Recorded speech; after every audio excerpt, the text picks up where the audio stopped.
Hey everyone, welcome back. It's me, Rob Jabaz, and also who else is here today? Seosie. Johnny. Perfect. So yeah, today we have a very special episode of Public Figures Podcast, because today is the official Rip Torn episode, where we talk about how cool Rip Torn is. But mostly we're just talking about one movie that he's in called Payday, and then also we'll talk about another movie called Rat Man, as you can probably see in the thumbnail. Which he's not in. Yeah, well, that's the ironic thing, is that Rip Torn is actually only in one of the movies that we're talking about today. But there is lots of ripping and tearing in Rat Man. Excellent. Yeah, that's true. It's funny how that, his name is actually Elmore. Who, Rip Torn? Yeah, he was born Elmore. But I think that because his last name was Torn, that he thought it would be a funny pun to make his name Rip Torn. I see. So how's it going, Seosie? What's going on in your life? We have you for just a few minutes at the beginning of the show. Yeah, I'm chilling. I came out with a comic book recently. Well, why don't you go ahead and plug it? My thing as well. Yes, it's called Seosie. You can buy it at SeosieWorld.com/shop. Don't. I'm sorry. Okay, hold on, everybody. Just take a moment. We're going to give a moment for everyone to go get a pen and paper to write down. Hold on, just one second. It's an erotic comic, wordless comic. It's got two stories. One's about Seosie, one's about Louise. Seosie is an anthropomorphic, sexy poodle girl, and Louise is like a tiny little Thumbelina girl. And they both have their separate stories. And yeah, I don't know. It's erotic. There's explicit sex in these comics. So if you like that kind of thing, and you like amazing art, painted in watercolor. Not for weaklings. Yeah. Check it out. On my Instagram, Instant Doodles. We'll definitely put that in the whatchamacallit, in the description. What's Louise's last name again? Louise Meadowsweet. Oh yeah, I thought that was kind of a good name, a good last name. I'd like to meet someone with the last name Meadowsweet. They'd probably be pretty nice. Hey, speaking of like erotic comics, all three of us have dabbled or currently dabble in that kind of arena, and it's funny because it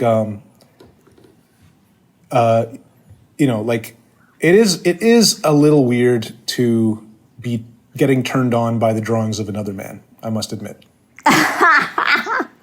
But I have wondered about that. But it's still, it happens. Yeah, I know a lot of things happen that are a little weird though. But it's sort of like, I don't know, it's just like you see a naked woman, and if it's drawn really well, or in a particular way that appeals to you, it's just like, that the guy who drew it doesn't even exist. It's true. It transcends the hands that created it. Like when you're looking at it, like you're not thinking of the person that, maybe you might be, but I think more often than not, you're not thinking of the person that drew it. You're just thinking of whatever that image is. Yeah. Okay. Like when you're hot for a woman, like is it weird that she used a product of some guy's cum? Is that gay? That doesn't make... Well, first of all, I didn't use that term, gay. I don't use that term. I use the medical term, homosexual. I do think that wiping your ass is gay, because it is true. Well, touching your own sphinctus and all sorts of stuff. Well, it depends on how how the thoroughly toilet papers. I don't actually consider sex with a condom to actually be intercourse, because there actually is no contact happening myself. Right. And in the same sense, I don't consider beating your wife a crime if you do it with gloves on. Right, if you like boxing gloves. Yeah, or just like dishwashing gloves. Yeah, but or with a hammer. I don't know, man. You're To not be actually honest, touching her. whenever I sit hunker down in an armchair and get ready to beat off to the next Johnny Ryan comic, I really am just thinking of you. Yeah. Oh, well, that's to be expected. I mean, but we know each other. You've seen me nude, so you know what to look for. You know what to get excited about. Right. And I definitely know the things in the comic that you got most excited about, and therefore they excite me the most as well. See, it's a circle of life. Yep. Yeah, I think it's just like instinctive to do that, but if you like really think about it, I don't know. I think it's I don't think that art is necessarily like can be given like total attribution for their work, like complete responsibility for their work. Mm-hmm. I think we're all nodding right now, by the way, for the listeners. Yeah, we're all speaking in a way together. we're like we're channeling something. We're like vessels, for creative force or whatever. And what was I gonna say? The self has nothing to do with it. There's no self, so there's no individual that makes the art. It's just it's all just sort of conscious energy that comes from some mysterious place. It's like Dimension X. If a man draws a sexy woman, it's not like that particular man invented the idea of a sexy woman, the image of a sexy woman. Yeah. Like that is just he's channeling sexiness and womanness into his drawing. When I was a teenager, I used to have this book that was like a Beavis and Butthead sort of book. The encyclopedia, was that it? Yeah. I think Was it? I think it was that one actually. It was sort of like a fairly thin. Yeah. I have that paper, like soft cover book, and there's a drawing in it that Butthead does of the ideal woman, and it's just like this the most. That's all I'm picturing right now. It's just this hilarious drawing of just like this square with just like huge fucking tits, but like one of them is way bigger than the other. And it's like that's all I'm thinking of right now when you're talking about like just channeling sexiness. It's like, and especially like if it's done really well and convincingly, like it's very easy to like disconnect it from the dude who made it. Like the Japanese artist Namio Harakawa, the guy who draws those women with enormous asses sitting on guys' heads. Right. Big fan. Like he consistently drawing basically the same thing over and over again for like, I don't know, 40 years or 50 years. Right. I don't know what he looks like. I don't know what his life was. I don't know anything about him other than I know that's the guy who draws like that. Right. Or like Tom of Finland. Tom of Finland is another one. Like he has that very specific way of drawing. And there's probably more information out there about Tom of Finland that you can find than Namio Harakawa. But I don't really know anything about him other than he was incredibly hot. Right. Well, he looks exactly like Vincent Price. Yeah, like Vincent Price. If Vincent Price wore like motorcycle wild leather daddy garb, angels thing. Yeah. I've never seen a picture of him. Yeah. That's okay. Well, that's great. I'm probably going to cut all this stuff out. This stuff is putting everyone to sleep. Now, what are you talking about? People love sex. Oh, that's true. Well, I don't know about that. I was actually listening to an interview by the director of Baby Girl, and she actually says that everyone hates sex now.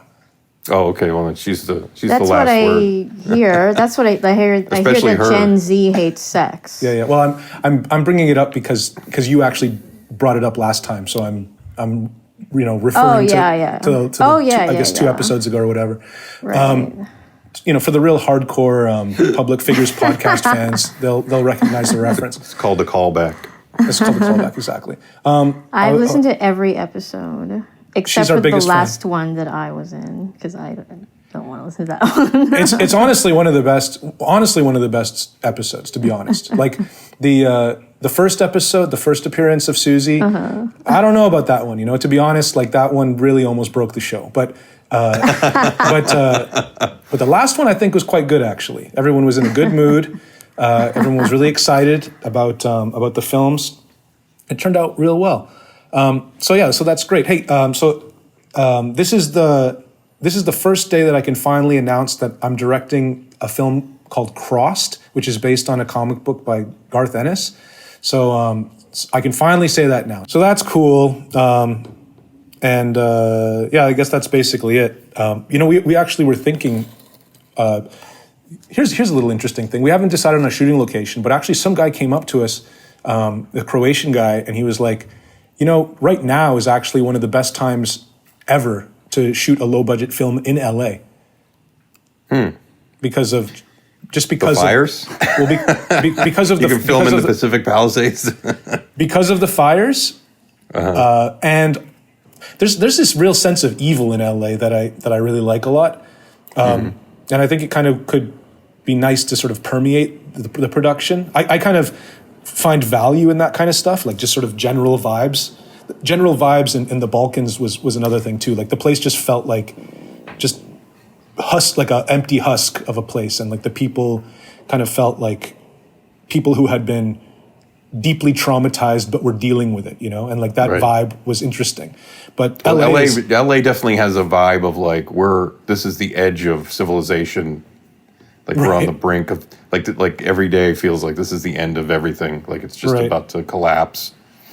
That's what you call fast living, Johnny. That's what you call living in the fast lane.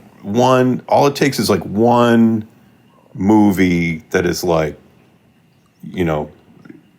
just this like a real no nonsense fucking cool movie that gets out there, and if people buy tickets to it and they love it, then that could completely change the direction of everything. So everybody's relying on your movie to make this happen. Yeah, no, they can. Everyone can rely on me. I mean, as long as I'm given what I need to do my film, I think I can do it. But I'll let you know if I'm not being given what I'm given. I'm always willing to walk away. I always have that in my back pocket. I can always induce a heart attack and get sort of like a force majeure happening in my contract, or I can always just kill myself if I want to as well. That's always an option. And what else is there? Speaking of life on the edge and living in the fast lane, that is the story of Maury Dan. Right? Payday. From Payday. I remember his first name was Maury, but I can't remember his Dan with two N's. Maury Dan. Right. She's just a country girl. That old number. Beautiful. Okay, Right. I'm gonna dip out. I'm gonna go work on my Thanks. comic. Great. I'm glad she finally took the hint. We don't want to spoil Payday for Seosie. Right. Bye, Seosie.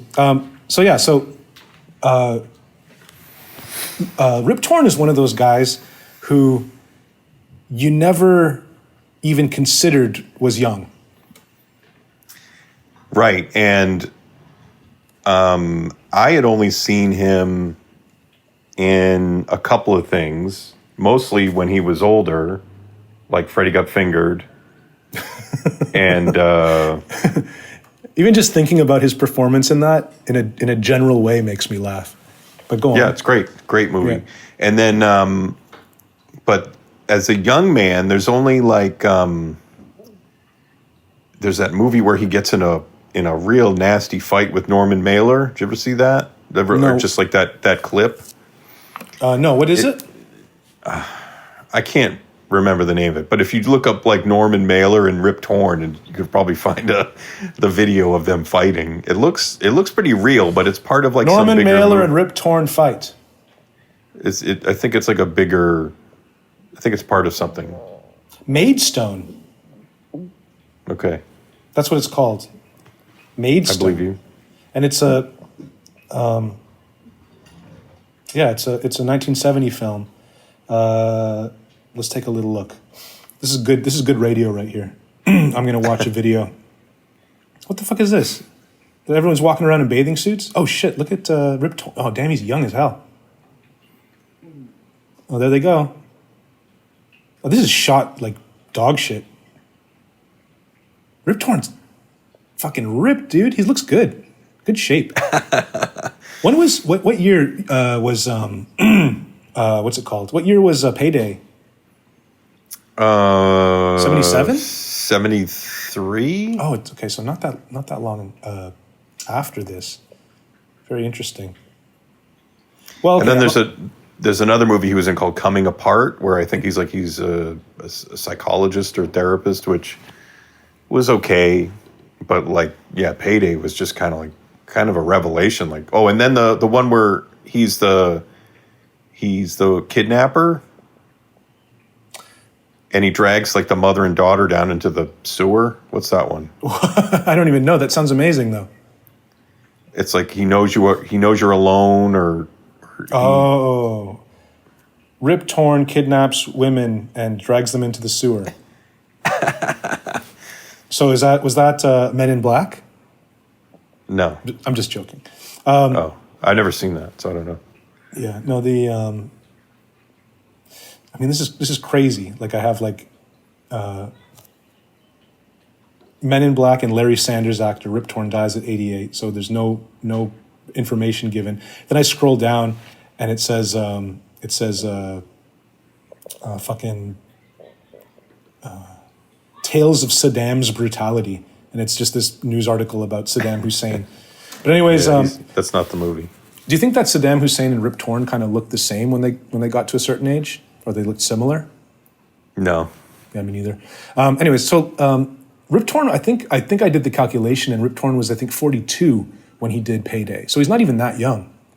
Yeah, but he looks good, and yeah, just sort of a real like this movie was like, it's one of those movies from the 70s where I was just kind of like, why haven't I heard of this film? Like, why haven't I seen anything about it, heard anything about it? It's really a great discovery for me.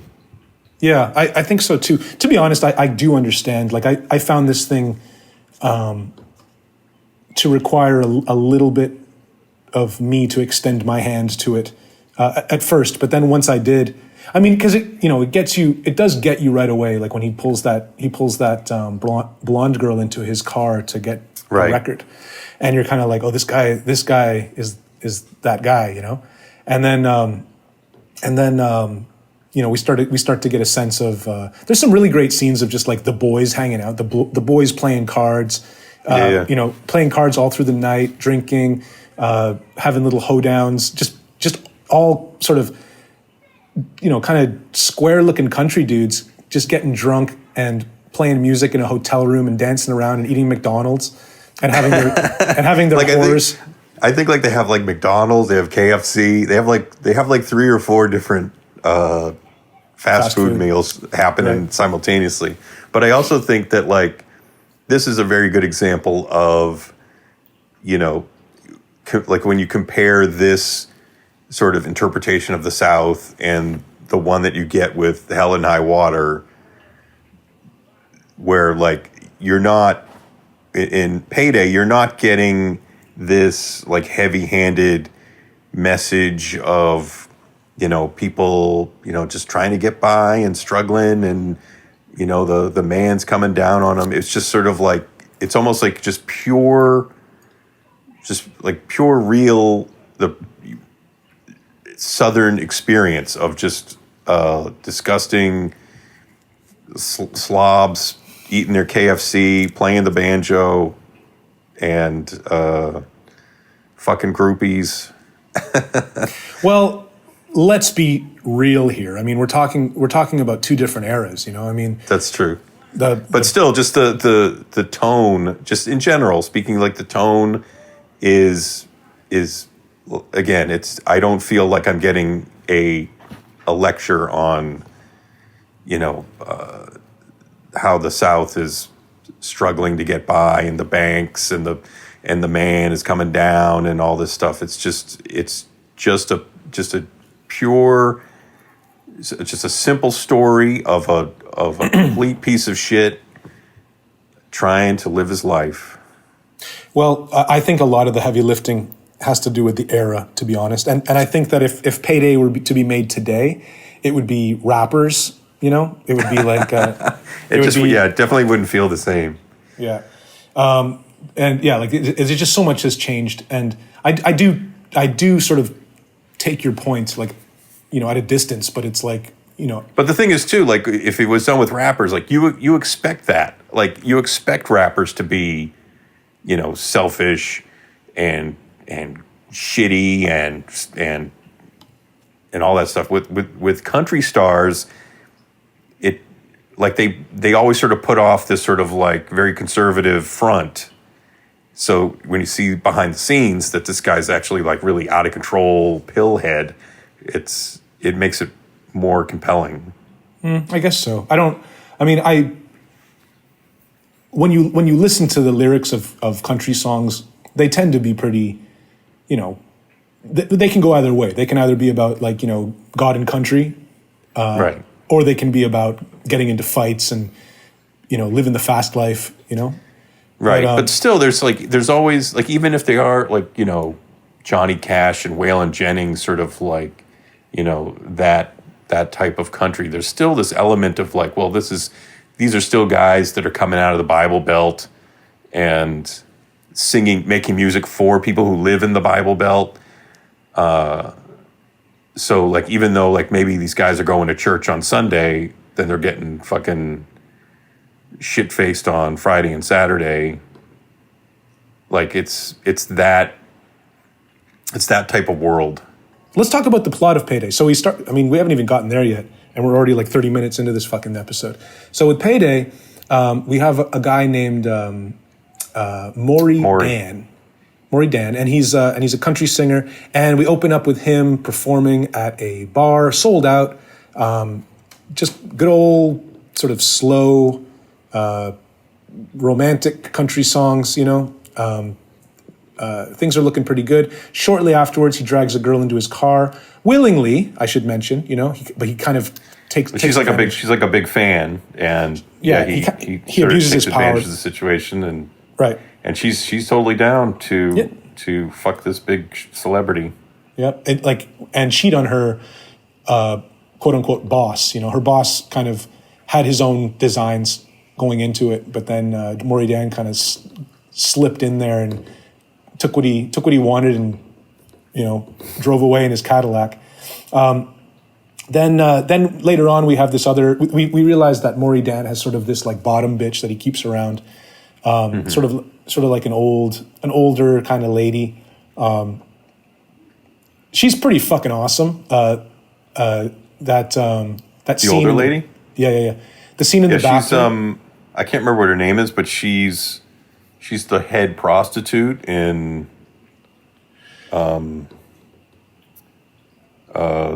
the Dragon. Oh no shit. Yeah. With what's his face? John Saxon. I don't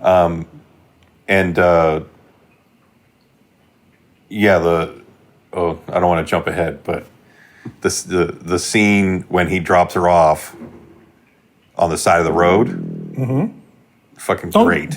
Don't jump ahead. Okay. So we discover her. We discover that, like, you know, Rip Torn has kind of been with her for a while, and he's kind of bored of her. There's a great scene where they go duck hunting. Everything in this movie just feels so authentic. Like the duck hunt just feels like really, like these are not actors duck hunting. These are right. These are real. These are, you know, they probably were like, hey, can we just go duck hunting since we're in wherever we are, like Arkansas or wherever they happen to be. What's interesting is sort of like, okay, these guys just did this big sold out show at a bar, and then they're playing poker in the hotel room, and then they wake up in the morning, and what's the next thing they do? Well, they go duck hunting. Like it's very unexpected. It was a very, very unexpected move. There's not a moment to lose. That. And then he goes and visits while like in the same trip, he stops to visit his mom, who seems to be completely bedridden when he shows up, and he pulls a couple of pills out of his guitar case and hands it to mom, and she's up and dancing, doing the laundry. Right. In no time. And then the boys go duck hunting. And I guess there's also an issue with Maury's dog, who he leaves in the care of his mom, and she's not doing a very good job taking care of it. One of the other musicians in the group offers to take the dog, and this really pisses off Rip Torn enough so where he basically like attacks the guy. Well, he kind of, what did he do? He's like, well, you couldn't have paid more than like $50 for a dog, 100. I tell you what, here's 100, and since you'd like to make a little off the top, here's $5 for you. And he's like, oh shit, and he just goes and punches the guy, and they get into a fight. And so it was really like just sort of insulting Rip Torn. Yeah, he definitely purchased the dog in a very insulting manner. Right. And yeah, so Rip Torn kind of beats the shit out of him and then kicks him out of the band. Yeah. It's funny, like, I mean, I like kind of the idea of Rip Torn explaining to someone like why that happened. And it's like, he tried to buy my dog, you know. It's just I mean, just the kind of fights and the kind of arguments that these characters have are all pretty. But great. that's what I love, that type of shit. I fucking love it. I love characters who just fucking are just completely unhinged. You don't know what, because like you establish the fact that this guy is unhinged, on drugs, narcissist, but there's still something incredibly charming about him where you just can't, like, you're still rooting for him. Well, you call that what you call that is rakish charisma. Right. And yeah, Rip Torn has got that in spades, man. This is just such a great performance. I'm surprised. I mean, I'd be surprised if you didn't think of El Sorpaso when you were watching this. I didn't, but I should have. Right. Because he has that Vittorio Gassman swagger. Energy. Gassman energy. He's got that Gassman gas. And then like the other scene, that this is before they go duck hunting, the one where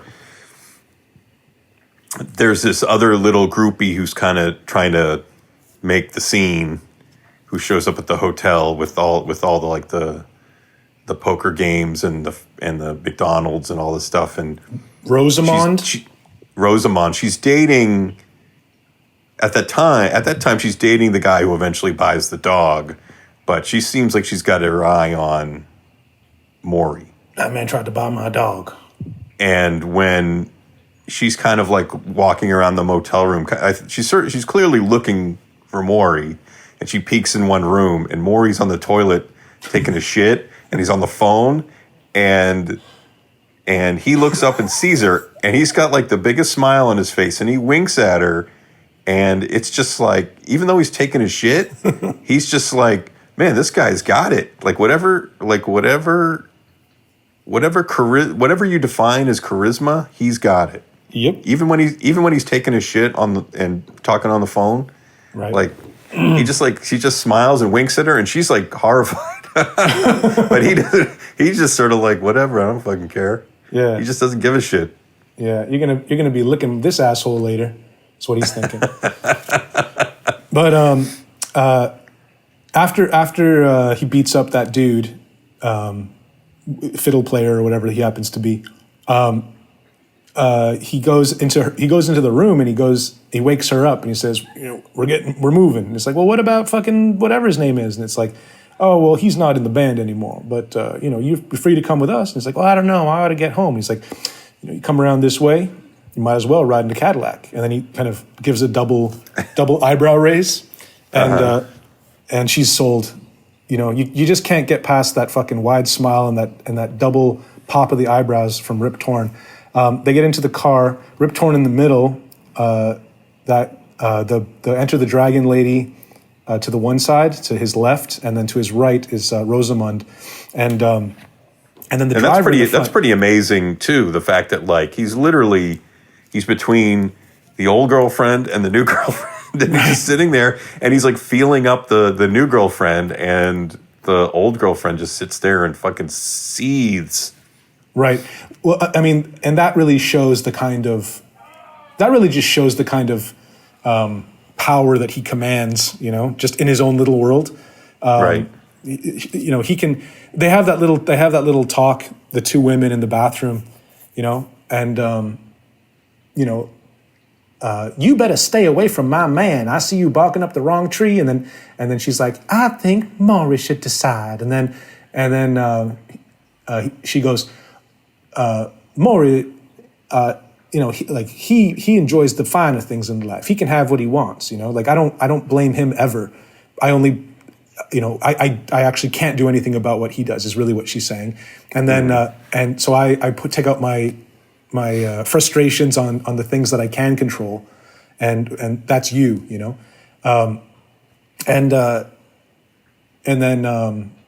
then Rosamund is just kind of like, well, you know, let's be serious here. You know, I'm hotter and younger than you, and I'm clearly going to win in this fucking game.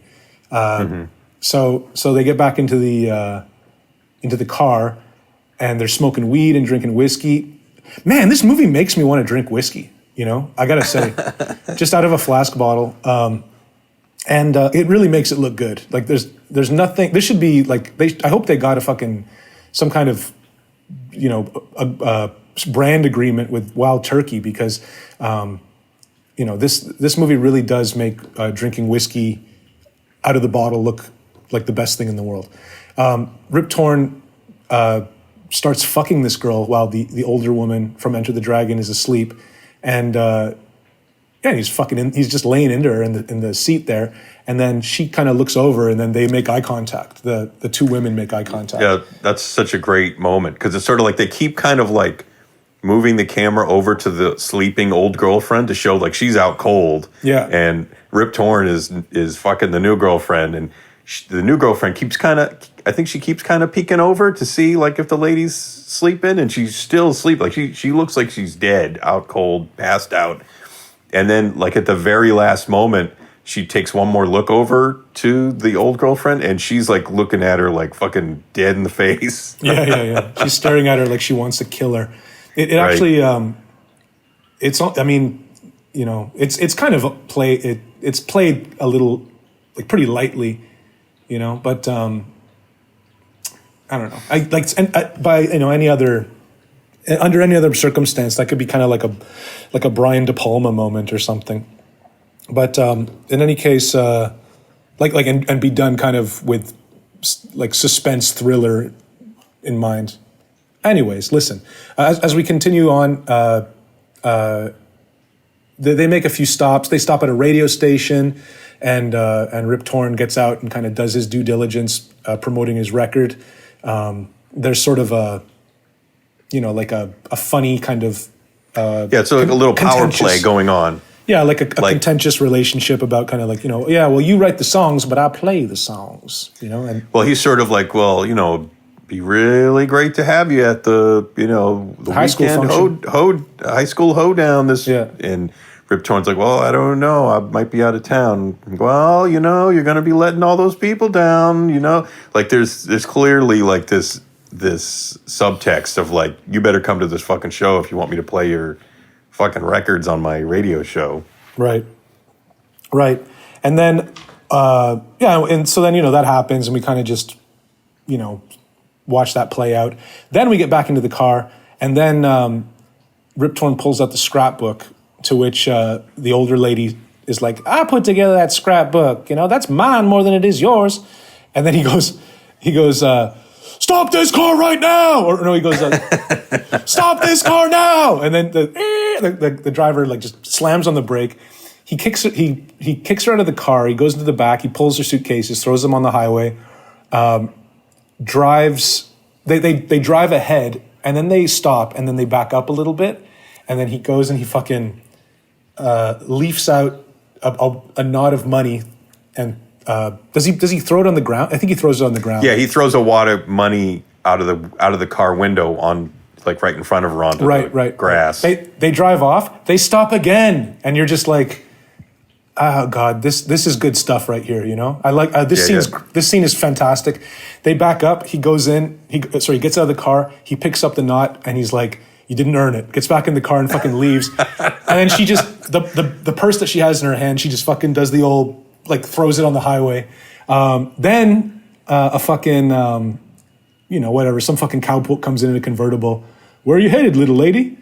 I don't give a fuck. And they both drive off, and the fucking music kicks in, and it's just like, it's almost like a relief, because you're kind of like, this ain't her first rodeo, and she's gonna be fine, kind of thing too. Right. So it's kind of like it feels light. It feels it doesn't feel.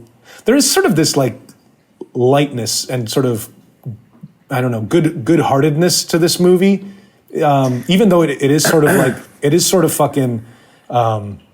Like Rip Torn is such a kind of a cruel kind of guy, but the movie doesn't ever get like too upsetting ever. Like it sort of stays fun, which is kind of admirable because it's not like it's soft either. It's got kind of a funny flavor to it that's pretty unique.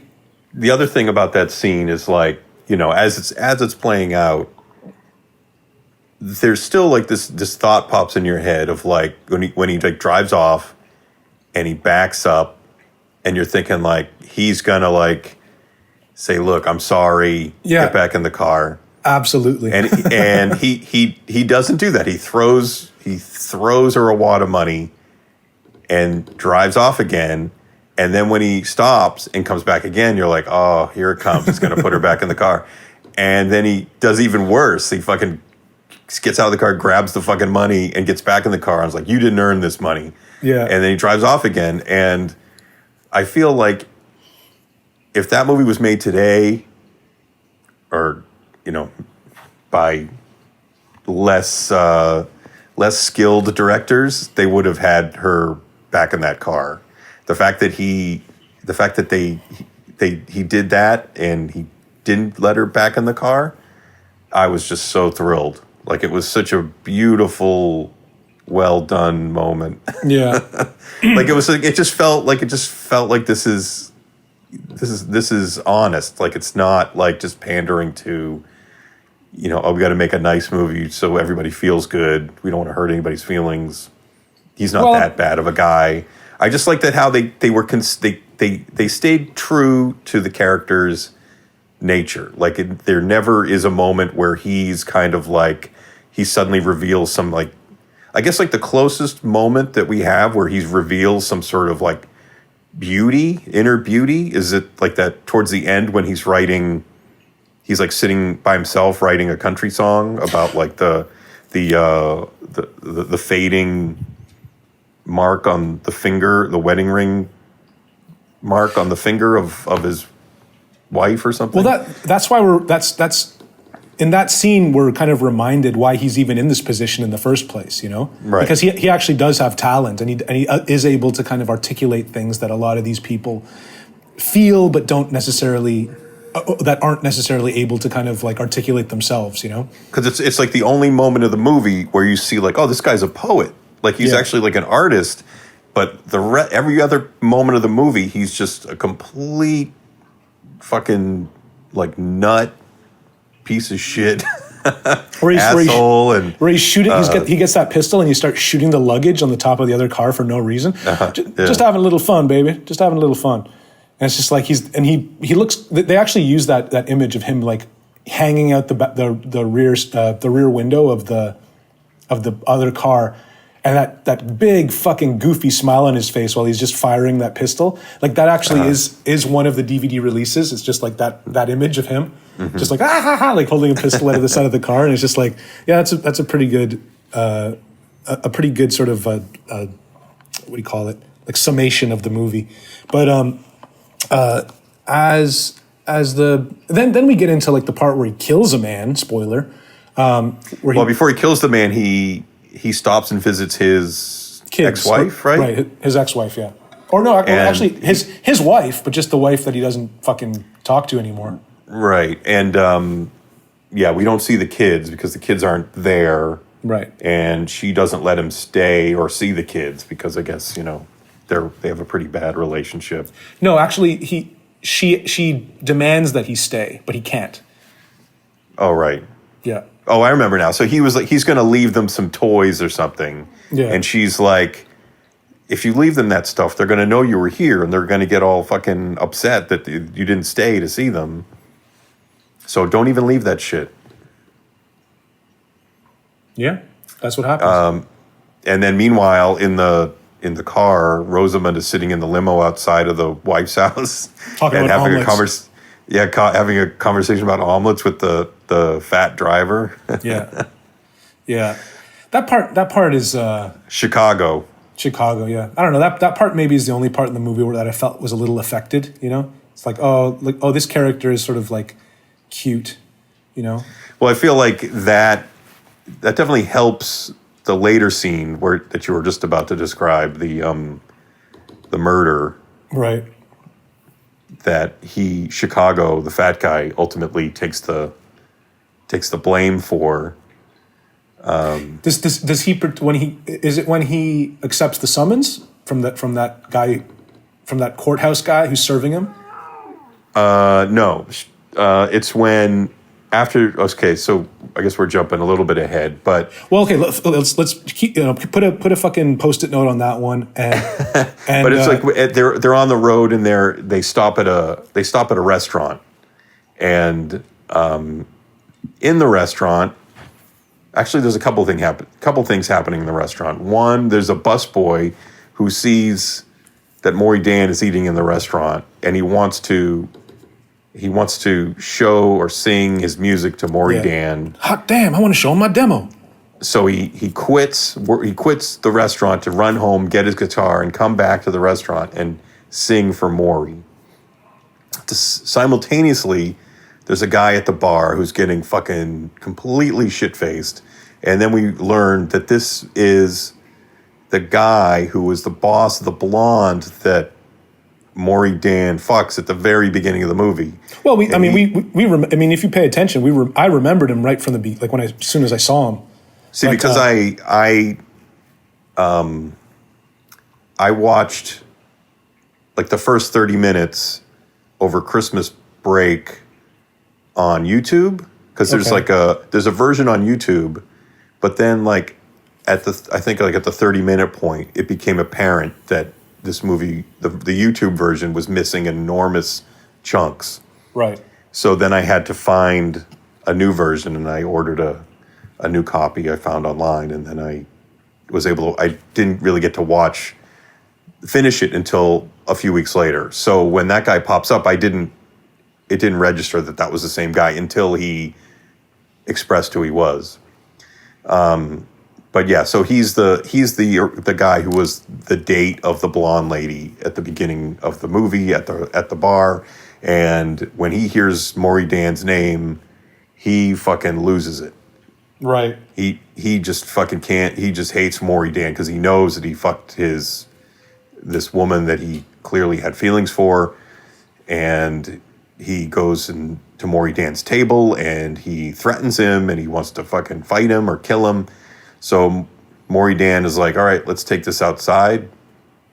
They go outside and that guy pulls out a knife and tries to stab Maury, and Maury gets the jump on him and turns his own knife around and stabs him and kills the guy. So very, very bad stage blood in this film.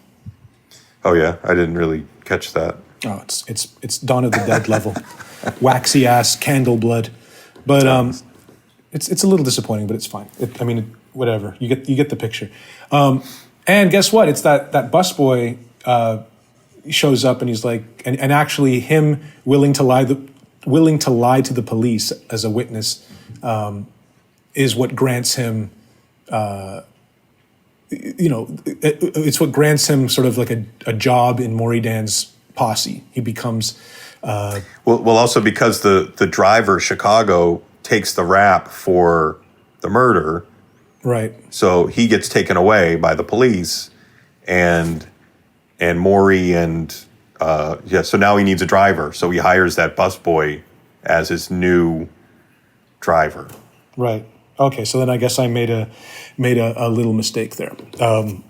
In any case, he's with that busboy now, and now the movie's kind of coming to a close, and what's left?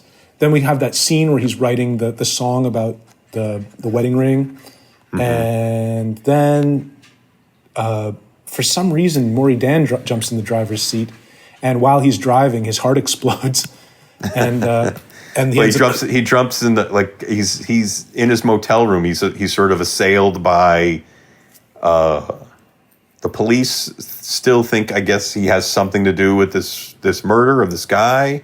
There's a couple of promoters in the room too who want to get a piece of him. There's all these people that want to get a piece of him. Well, let me stop for a second. There is some. When I watched it the second time, one of the things that happens like very early in the film is that he's actually wanted for a brawl or something, and apparently there's like a courthouse guy that's trying to serve him with a summons. So that they're like, oh, watch out for that, and then later we do have that scene happen, but someone pretends to be him. It's a little hazy, to be honest. It's been a few days since I watched it. But some goofy guy says like, he goes like, hey, are you Maury Dan? And a random dude says, yeah, why? And then it's like, you just been served. And then the guy's like, tough shit, I ain't Maury Dan. No, he says, I am Maury Dan, but sorry, son. He just tears up the summons in front of him and drops it at his feet. And the guy's like, well, hot damn. So then, but then after like all these people want a piece of Maury, and then he says fuck all you, and he runs out of the motel room. Meanwhile, Rosamund is like, she's had her fill. She wants to she's seen enough, and she just wants to get the fuck out of there.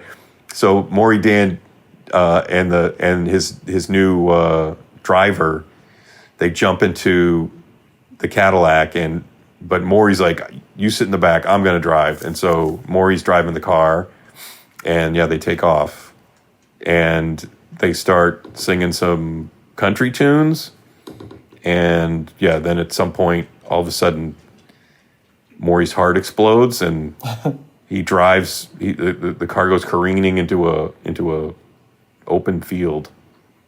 Yep. And then the kid gets out, he sees that Maury's dead, and he runs away, and he runs down he's injured too, but he's able to run out of there. And then the credits roll over him running down the street. Yeah, running through the cornfield, and then that's the end of the fucking film. So that's what happens, man. You live the fast life. The Grim Reaper is gonna come get you with a sickle. But it made me feel like I haven't seen enough. I need to see more young Rip Torn films. Like if they're as good as this, I need to see more. Sure. Well, I mean, I actually wanted to do this episode with Meat Canyon because he surprisingly is like a huge Rip Torn fan of all things. Like really? Apparently when he first saw Freddy Got Fingered, he was just like, who is this man? And he just did like a deep dive and watched like every single Rip Torn movie he could get his hands on. And he's actually the only guy that I have talked to that has seen Payday. He's the only guy where I was like, hey, have you ever seen Payday before? He's like, oh yeah, man. And he starts just like rifling off scenes like he's seen it a million times. So like he's kind of like a tried and true Payday expert and sort of a Rip Torn aficionado. Unfortunately, I think he's in Vegas this week, so we can't. He does not really available to do the show, but it's okay. We'll get him back on when we watch another good Rip Torn movie. I can only assume that this is not Rip Torn's only notable standout film. But I mean, like his performance here is as good as like if you think of any like Jack Nicholson performance from that era. Sure. Like he's great, and I feel like he hasn't and doesn't get his due, and that's where we're going to change that right now. Yeah, well, I mean, he does happen to be dead. Well, some of the best actors are dead, you know? That's true. I guess we can still kind of, give our support to the Rip Torn Legacy. family. The Rip Torn Foundation. So that's pretty good. So Payday. I mean, is there anything I would change about Payday? Nah. No. Is there anything that like are there any problems like that I have with Payday? Stage blood. Stage blood. Payday from me gets a 4.5. I'm going to give it 5. Johnny gives it a 5 out of 5. This is a big recommend from this podcast to watch Payday, starring Rip Torn. I loved it. It's like one of the best things I've seen this year. Yeah. When I first watched, like my first sort of experience watching it, I watched it twice. The first time I kind of, you know what it was? I was watching it with my girlfriend and she just was like, it's just not happening. It's like when I watch like Star Trek with her. It's like, well, it's original Star Trek. She'll watch TNG like nobody's business, but original Star Trek, it's just not happening. There's just some vibe about it. The same thing. There's like a vibe. There's sort of like it's like a weird, like a uncomfortable woolly sweater or something. Like she just doesn't want that. Sure. To watch that. And so like you pick up on those vibes and and you follow the story and you're like, all right. And then you watch it again by yourself, without any goddamn women around, and all of a sudden you realize oh boy, this is a fantastic film. And and it's really it really boils down to that scene on the highway.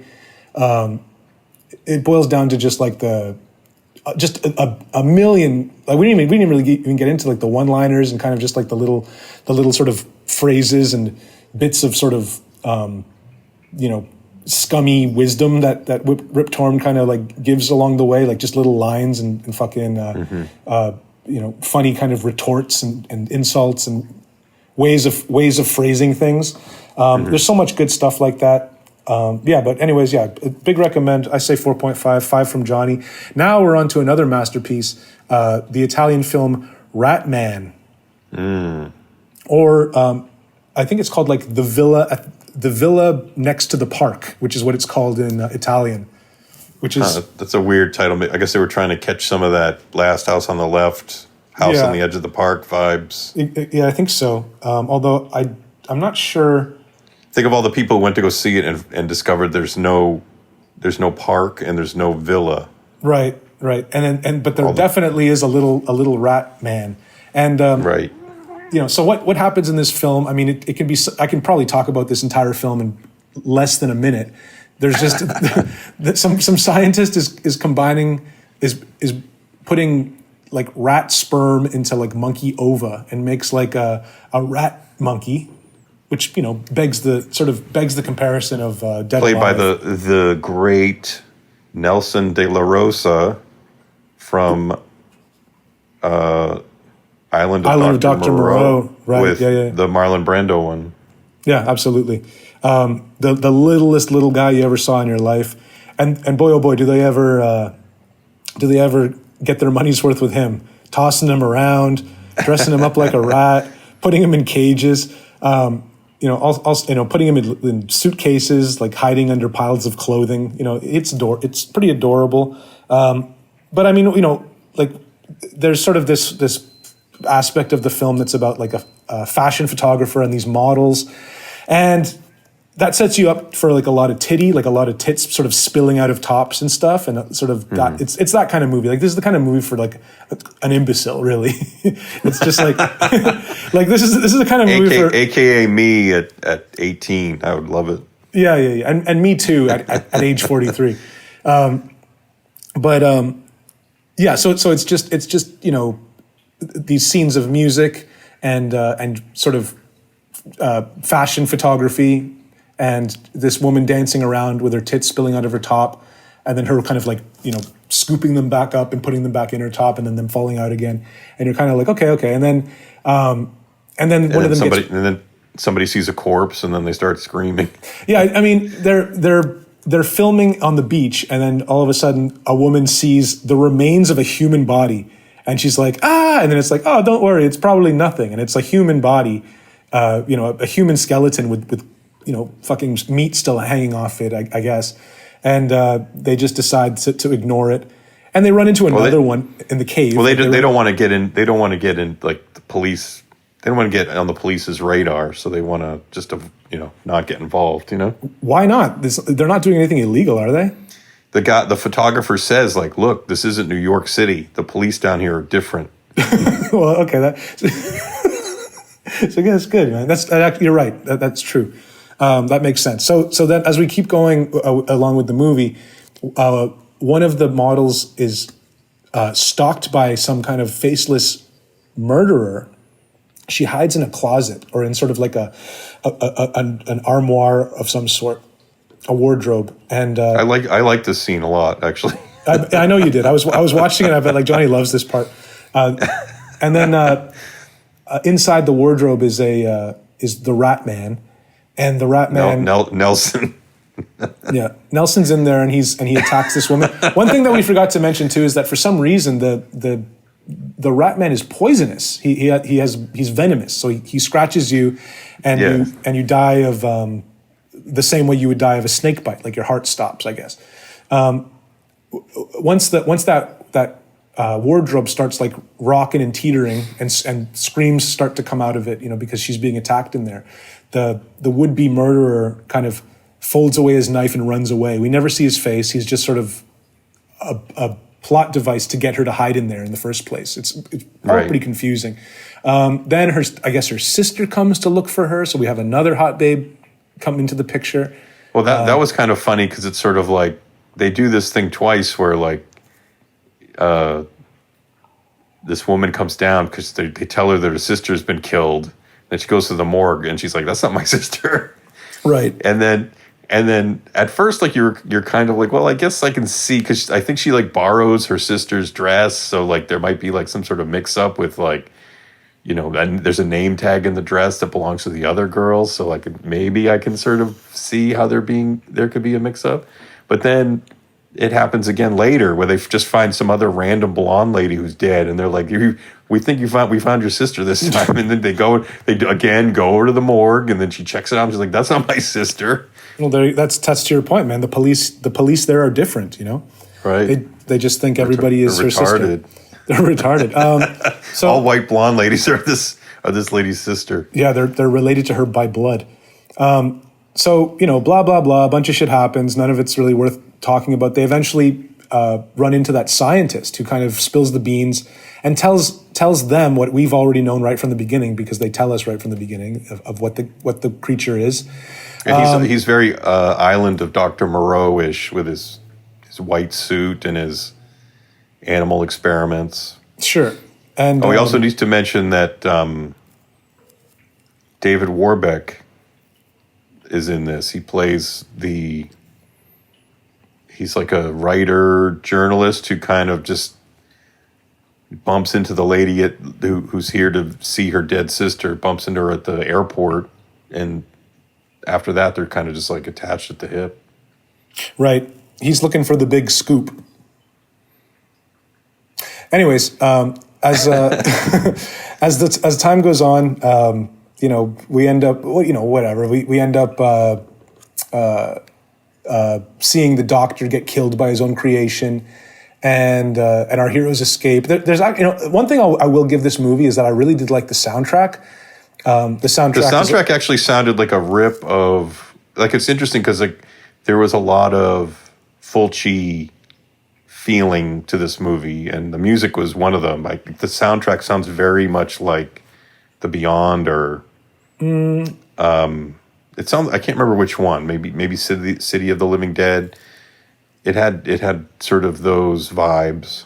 Yeah, I'm not familiar enough with like synthesizers to actually say which one it is, but it actually sounds to me like a later sort of synthesizer, like a more like an early digital one, rather than sort of the warmer sort of ones that were used during, like, for the Fulci movies. Do you know what year this movie is? I mean, let me just look it up real quick. I think it's 78. That's going to be my guess. Ratman film. Really, it looks like 80. They have Walkmans in it. Oh my God, it's 88. Jesus Christ. It looks, I mean, the version I got must have been fucking stepped on like crazy. And, I thought it was Fulci was dead movie. by like what? 80 something? Really? No, wait. No, Fulci, no way. Fulci was alive like into the 90s. He did Okay. Touch of Death, right? In 91. So he's Touch of Death? Oh, okay. I Yeah, thought that and was then- 80 something. No, and then Cat in the Brain, I think, might even be as late as 93, but I'm not sure. All right.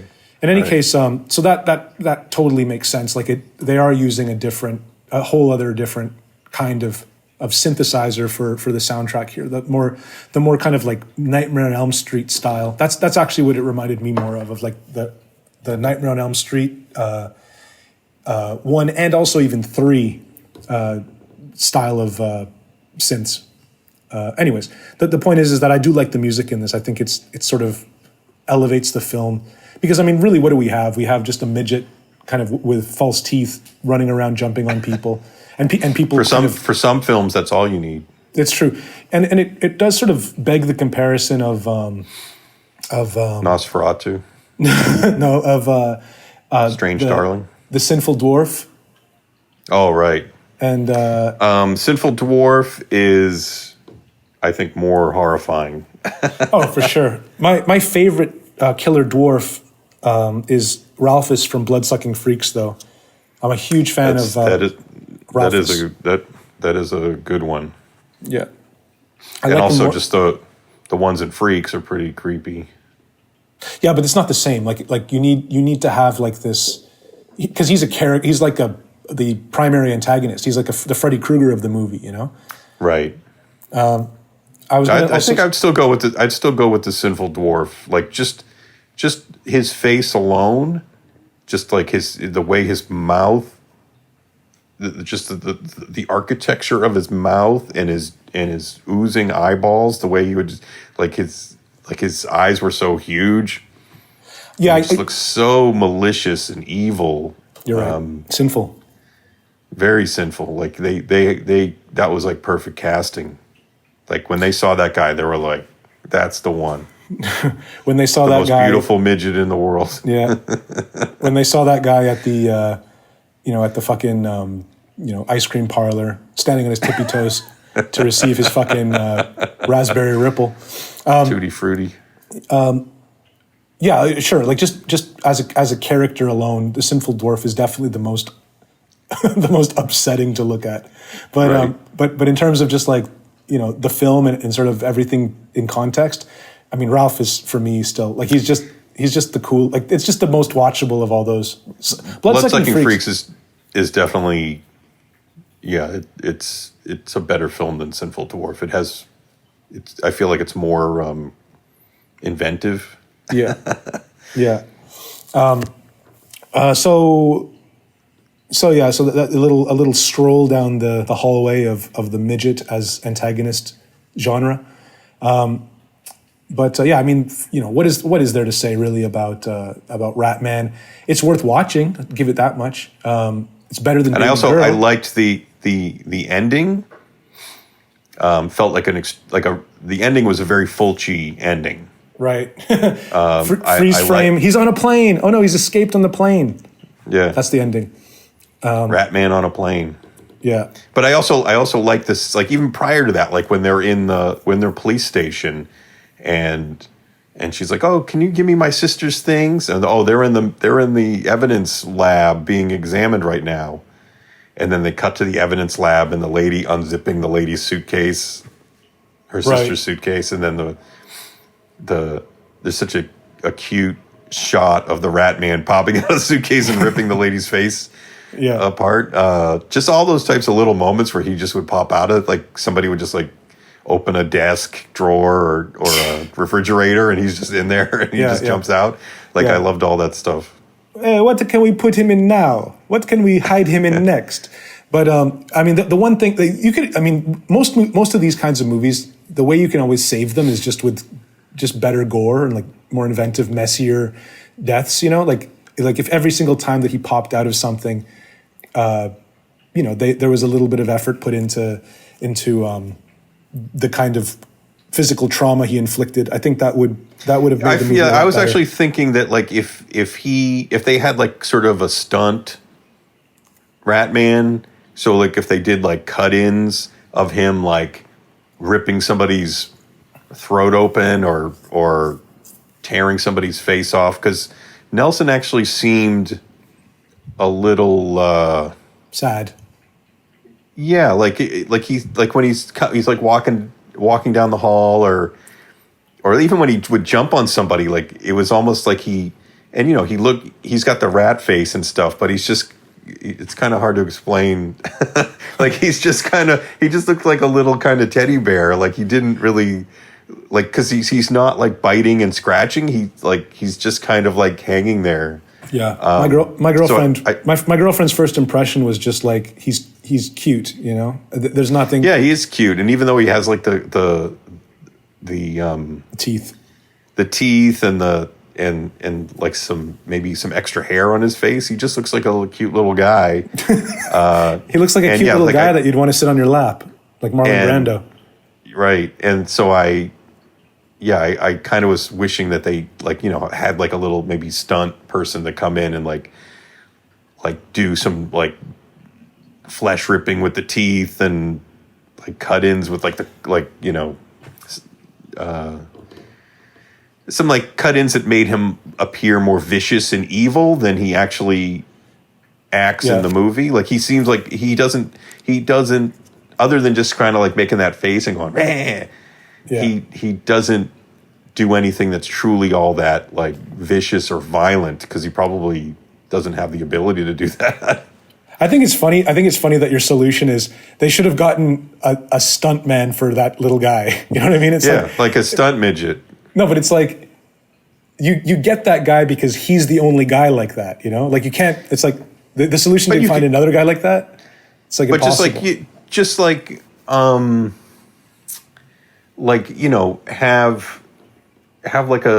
Have another maybe little midget person and like put on like the Ratman makeup and just do kind of like very like kind of close-ups of like the teeth like going into the flesh of a neck and like ripping it, right? Not like full shot. Full shots of like a wide shot of Nelson, just like body parts of like, and we do get a little bit of that. Like we get like hands, and we get close-ups of his eyes. But what I think you actually want, like what I think is a good solution for you, would be to make like a little puppet, like to make like a little, like a little, good. like a shoulders and head puppet, and have it be able to open its mouth very wide, so he's like and like biting into people and using it to pull chunks of meat out and stuff. I mean, at the end of the day, like this, a movie like this really is just hey, we got a midget, let's just let's just fucking put him behind the exhaust of our car and like get him all sooty and put these fake teeth in his mouth. Who gives a shit? He likes it. He likes the attention. But I'm just glad that like I'm a fan of films that use people with physical ailments as horror movie villains. Sure, me too. Or just like like the point of this person with a physical ailment is to kind of like make you feel uncomfortable or even horrify you. What was a good one? The Sentinel. I was just going to say the Sentinel is like a really good example of, and it might be like the last example of a film that was like really successfully using people with lots of physical ailments. Yeah. In a way that was meant to deform people, that in a way that was meant to horrify you. Now we live in a culture where like every time you show somebody like that, you have to show people like, well, he's actually very nice. He's not scary at all. And that movie. And it's kind of like, yes, I don't know. There's a movie called A Different Man. Did you ever see the ads for that? No, but I've seen other movies with that dude in it. Yeah, well, he was in What's that movie with Scarlett Johansson called like Under the Skin? Under the Skin, yeah. Yeah, I kind of like that movie. I think that's a good movie. I like that movie a lot. The other movie, but he's very sympathetic in that. Right. And then the other movie that he's in, some other movie I saw that he was in, but I can't remember what it was. But yeah, it's always just like, oh no, they're they're not scary. They're very nice people, and it's sort of like, yes, we know these are all very sweet, amazing people, but we're trying to make a movie here, so fucking put in these vampire teeth and chase me down the hall. yeah. Let me just slather you with fucking contact cement and just throw a handful of hair at you. And then you might get an extra pudding cup at the craft service table. But anyways, yeah. So I don't know. When I think of Ratman, I mean, is this worth watching? I mean, sure. I guess. I don't know. I mean, like, should you go out of your way to watch it? Absolutely not. But absolutely. For me, like, Ratman is like a 1.5. Oh, really? See, I would watch this 100 times more than if I'd watch this 100 times more than Baby Girl. That's why I give it 0.5 more than Baby Girl. Like, there's more sexual excitement in Ratman than there is in Baby Girl. There are some pretty fucking hot women in this movie, and that's something that you can kind of depend upon with a lot of these Italian movies, like that movie. We should talk about Delirium one day. That's a Lamberto Bava movie that I think is really really great, and the main woman is just like unbelievable, and it's also kind of like a pretty creative sort of a little more not abstract but like surreal kind of giallo that I think is I can't remember her name, but she was in, because I remember looking her up afterwards, and she's in like some Tinto Brass movie called Miranda, which I've never seen. But yeah, great physique. film. Great physique. Okay, so motherfucking 4.5 out of 10 and a 5 for Payday. And I would give Ratman. I'm going to give Ratman a 3. That's fucking insane. And I'm going to give, like, right now, I'm going to give a shout out to the people at Cauldron Films who put this in a beautiful Blu-ray package. Yeah. They do good work over there. What's another sort of notable release of theirs? The Last Match with Ernest Borgnine, where a bunch of football players go to some Banana Republic to rescue the coach's daughter or something. And I guess Ernest Borgnine plays the coach?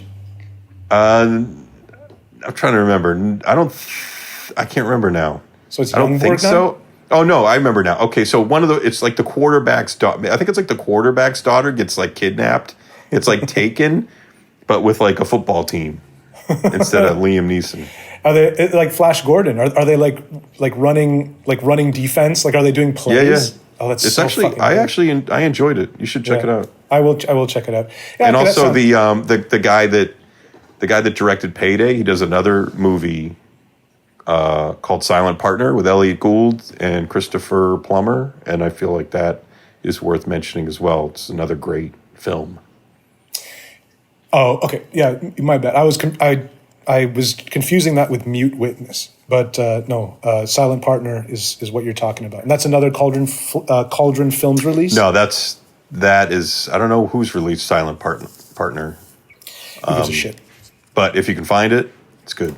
Cool. All right. Well, we're going to call it for today. Thank you very much, and stay tuned for our next episode. Things are going to be a little bit harder for us to come out with like episodes, as you probably, any of you people who have been like listening to the show notice that kind of things are kind of irregular. We've managed to get you a show like roughly once a week, but it's going to be harder because there's just a lot of fucking work I got to do on this goddamn movie now.